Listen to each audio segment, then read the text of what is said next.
Hi students! Now we have one more interesting interview with our wonderful teachers, Pitэр, Kэtrин. So guys, hi, please introduce yourself. Hi, my name is Peter. Where are you from? I'm from South Africa and I live in Malaysia now. Okay, so Kэtrин. Hi, I'm Kэtrин. I'm also South African and I've been living in Malaysia for the last 4 years. Okay, along. Guys, I have some questions for you. First of all, what inspired you to become a teacher and how do you bring that passion of teaching at camp? So I studied English language and linguistics, and so I enjoy bringing that knowledge about the English language to students, but I love seeing students understand it and how they then make it their own and they become more confident. Mm-hmm. I think it's the process of watching kids grow. So I love how in the beginning of the year they might be a bit insecure or they're shy, and I love watching how they grow. It's in a normal school setting obviously, but I just watch that throughout the whole year how they become more confident and just develop as individuals. And I think that for me is one of the best parts of teaching, is just to watch how the children develop. Wow, amazing. This is your second or third time at Embassy Camps? It's my second time. It's Peter's first time. Okay, so yeah, Kэtrин, for you this is the second time with Embassy Camps, for your first time. What do you like the most in the camp?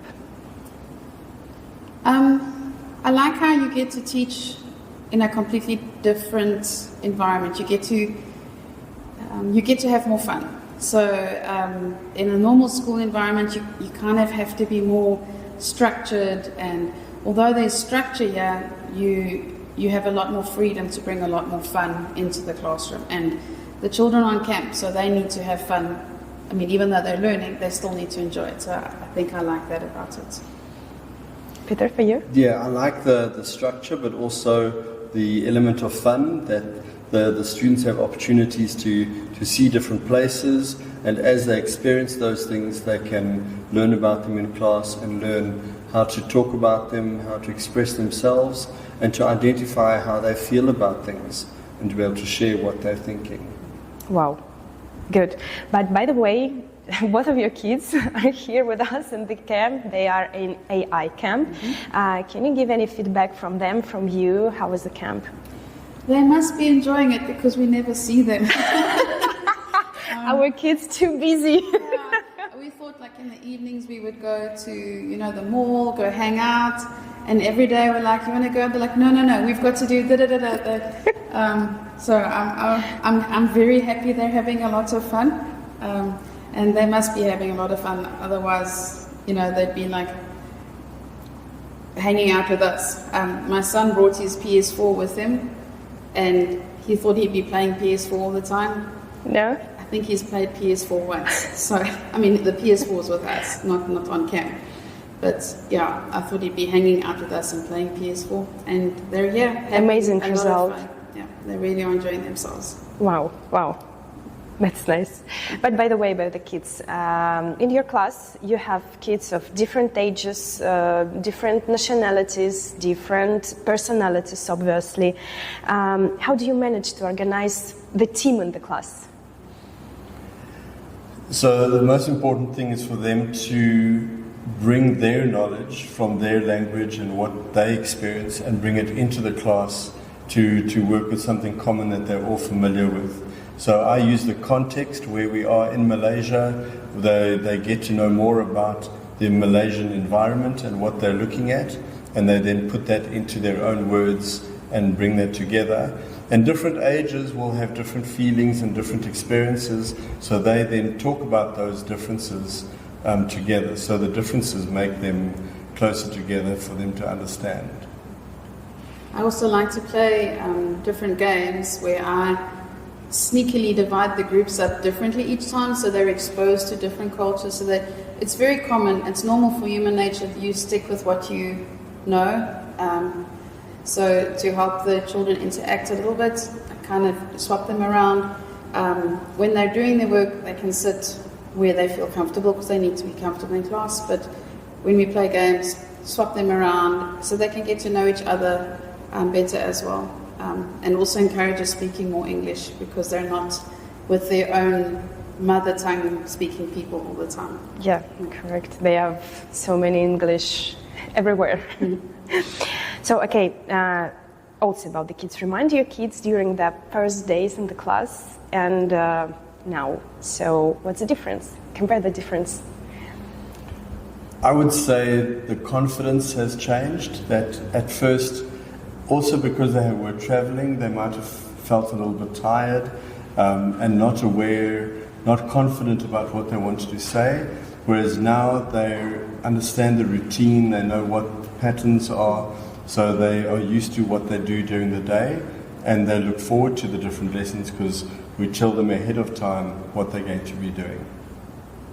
I think the same thing, just as they become more confident, they become more interactive and just becomes a more fun learning environment. And not shy. Yeah. Good. Okay. Do you use any game-based methods during the classes? Yes.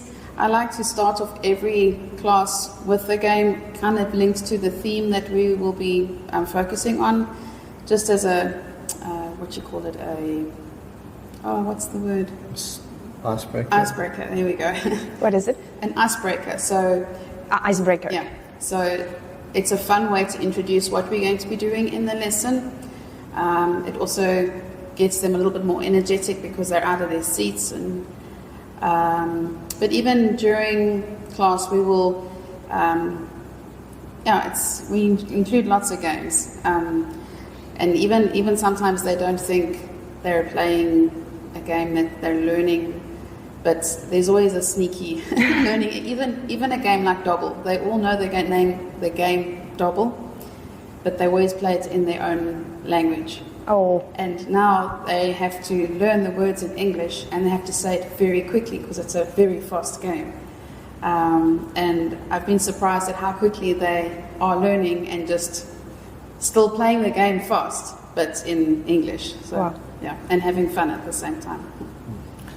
I like to use some online portals like Kahoot, which is very familiar to them, and BlueKit as well, which is an interactive way for them to look at the knowledge that they have, but they're playing a game at the same time. So, like Catherine said, they don't think that they're doing hard work because it's fun, but they're learning and they're proving what they've learned by getting the answers correct and scoring points.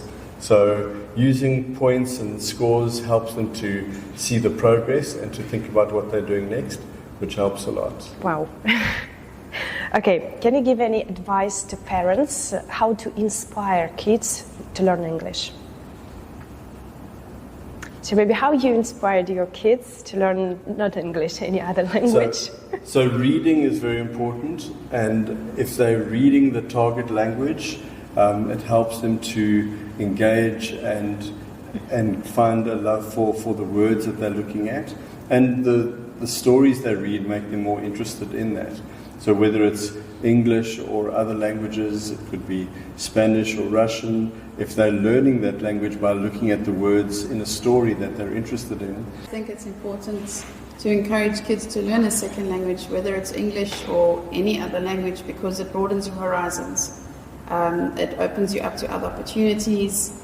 I obviously am a native English speaker, but I learned German, and I was an exchange student in Germany, and just learning that language and then experiencing the culture helped me learn the language so much faster. But since then, I've made so many friends that are German, and it's friendships that I wouldn't have made necessarily because there would have been a language barrier between us. But I think, to encourage a child to learn a second language, it's just a good thing. It's a good thing to be able to speak more than one language. It makes you more empathetic to other people as well, because you kind of understand other people better. I think it's definitely worth encouraging children to learn a second language. even if it's not English, any second language. Any language, agree. So, okay, the last question. What do you like the most in your work with kids? I think feedback for me is the most important. So seeing the students come back with questions, come back with new ideas, when they make suggestions, and it's amazing that they make suggestions that they think is something that hasn't been done before, and it's something that's all in the plan of their learning, and you can see that they're thinking about the next steps, and it means that they're starting to direct their own learning, which is very encouraging, and it makes it easier to convince them to do the work when they've decided for themselves that that's what they want to do. Wow. I think my favorite part is the relationship you develop with the students. And yeah, like I said earlier, just watching them develop and grow and mature and get all confidence up. Yeah, I love it. At the last day, we obviously all be crying. Yes, I'm a big crybaby. Yeah, okay. Thank you very much, Peter, Kætrine, for this interview, for your time. So, guys, we hope to see you at embassy camps, and Peter and Kætrine will be waiting for you during the classes.